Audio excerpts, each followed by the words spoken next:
Yo, what's up guys? Napakaganda ng panahon. Kaninang umaga umulan. Dito tayo guys sa may Willis Rock Station 1, Boracay. 11:30 AM. Grabing dagat to. Parang lake, walang alon.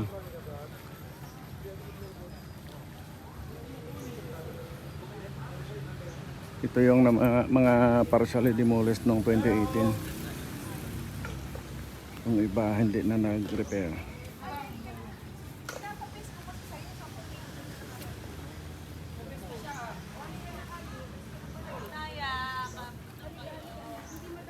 High tide ngayon. Mamaya sunset time, low tide na naman.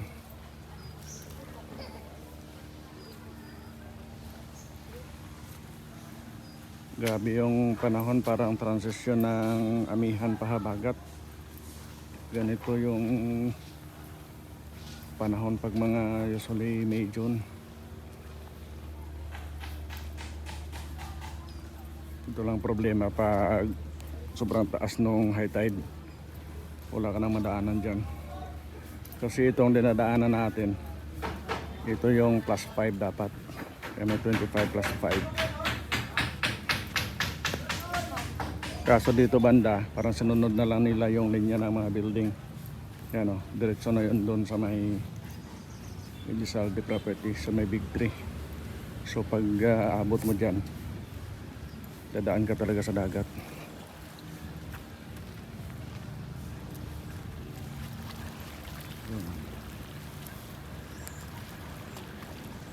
Wala na beach, puro dagat na.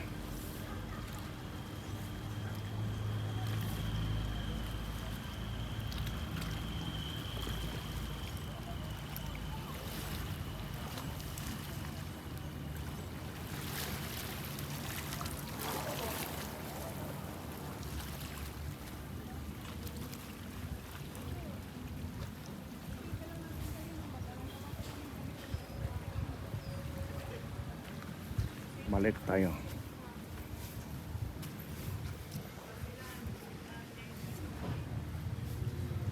Ito talagang purpose na ang pathway na to. Kasi mula dyan, babalik lang yung pathway doon sa may main station 1, sa may outpost na, police outpost.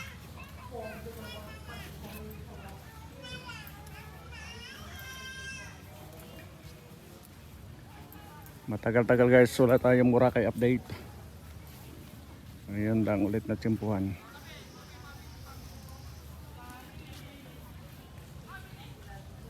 Grabe.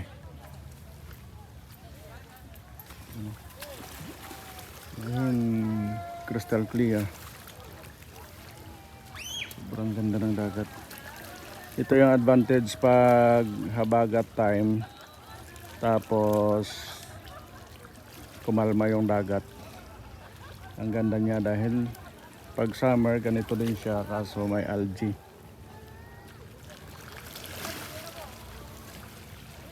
Ibang iba yung panahon ngayon compare sa mga previous years.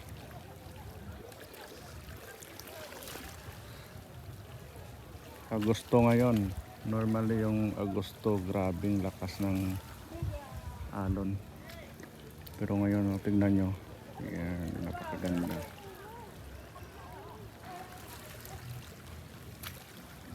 Ito pala guys yung area na to. Yan o, Buruanga na yan. Dito yung Malay. Dito yung Katiklan. And then, yan o, kita nyo yung barko. Ay, yung likod nun, Kaloya Island. Diyan yung Semirara. Maraming island dyan.